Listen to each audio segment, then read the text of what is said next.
Lama Stories, welcome back sa ating content. So, ito mag-react tayo alam mo, bago tayo mag-post, bago kayo mga post o may masabi lang kayo sa social media, mapa Facebook, Twitter, Instagram, especially sa Reddit. Ito kasi ito galing ko sa Reddit ng Pinoy Vlog. Sabi niya dito, ito tungkol ito sa loobin ng Puson Usapan. Sabi niya dito, not really a blogger, but a channel. Anong thoughts niya dear? Does a channel still make sense? Ito, tapos sabi niya, from the reels and clips na dumaan sa FYP ko, parang may mga searching questions na could been asked better or replace or clarify first before sumagot or mag-decide to pop balloons yung searcher or slash searches. Or sana sa producers review first the questions prior to shoot para mas maganda and mas magkaroon ng better judgment yung mga tao. Kanya, I don't know if mag-trigger o pang-bait yung mga questions na to to catch social media to chase clout.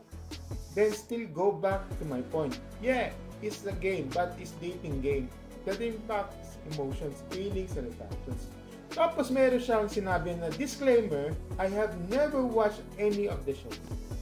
Alam mo, kung sino man itong nag-post nito, kung hindi ka nanood na any of shows, yung full episodes na ito, bakit ka na nagpo-post ng ganito?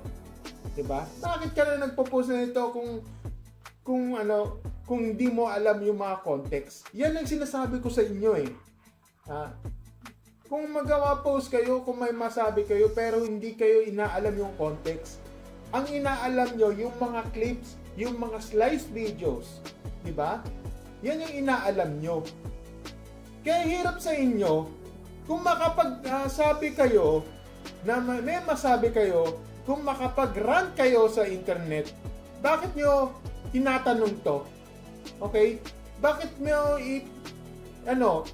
bakit kayo i-emphasize nyo sa sa mga comments na ganito na gusto, para makapagsabayan ka, dapat ba na kung ano yung hate, kung ano ba nga ang sama ng loob mo dapat sama din yung loob sa iyo, 'di ba?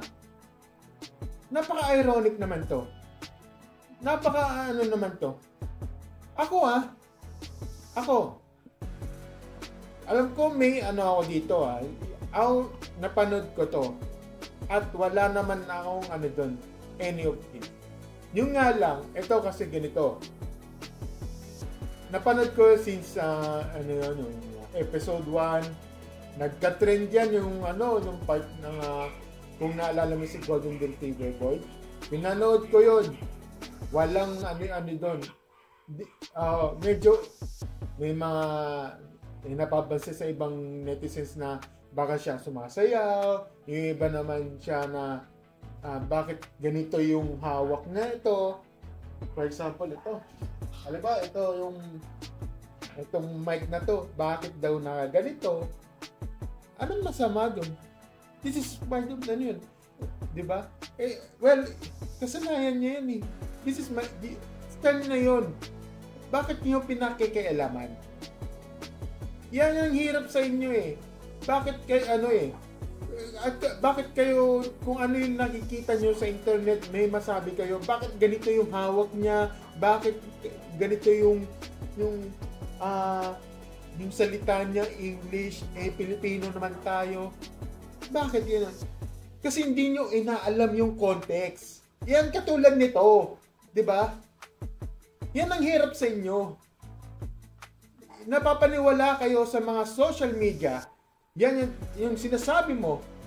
'Di ba? Yun yung mga ganitong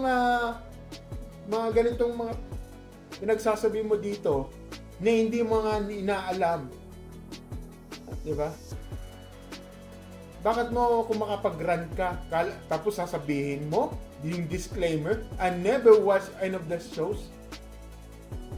'Di ba? Yan ang hirap eh. Ito sabi niya dito. Sa comment section pa lang. Ito sabi niya, if you never watch these shows, then maybe this is your best time to watch it before asking for others' thoughts para may point of comparison ka. Yan ang hirap sa inyo. Kung makapag-OP ka, mag-create ka na ng post, tapos makapag-run ka, pero yung pala, ang sinabi mo pala, never watch. Diba? Sumasabay ka sa mga hatred ng hayop kayo. Ayan, but basically, depende na lang sa agenda ng player kung anong makukuha nila dyan. Some genuinely wants love, habang yung mga sakto na exposure lang need nila. Diba? Walang problema yon kung mag-i-expose sila. Ano bang masama doon? Diba? Yan ang hirap sa inyo, mga crab mentality, ninyo. Mga crab mentality. Leche. Yung mga tanungan naman talaga dyan is for baiting. Para may pang-clip sa YouTube or FB. Lahat naman ng dating shows, ganun eh. Even sa Showtime, even sa Itbulaga, even sa mga dating games, like the MTV. Diba?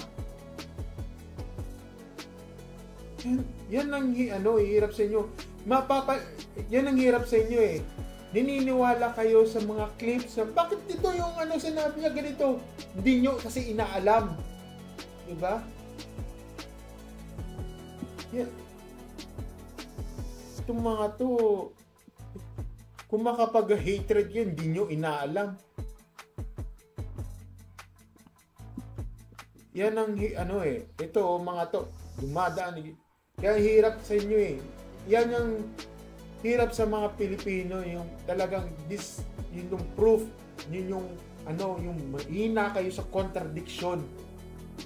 Mahina kayo sa mga reading comprehension.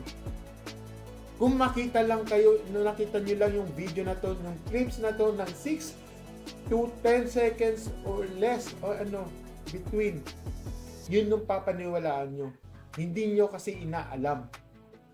Hindi nyo pinapanood yung buong video. Diba? Yun ang mga stories, yun lang, kasi itong talagang sinasabi yun, may masabi lang at di ko alam kung pampatrigger ba to sa mga inutil na to. Yun ang masabi.